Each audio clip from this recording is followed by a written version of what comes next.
This 5-minute solution will show you how to enable developer option in Redmi phone.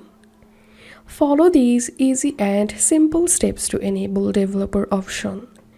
First of all, go to your phone settings, tap on About Phone, and here you'll find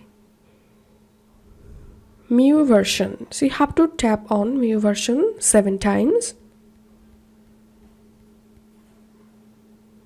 Then tap on Back,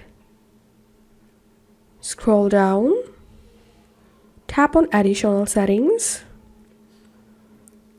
and here you will see the developer option. So that's how we can enable developer option in Redmi Note 12. If you find this video helpful, don't forget to subscribe 5-minute solution. See you in the next video.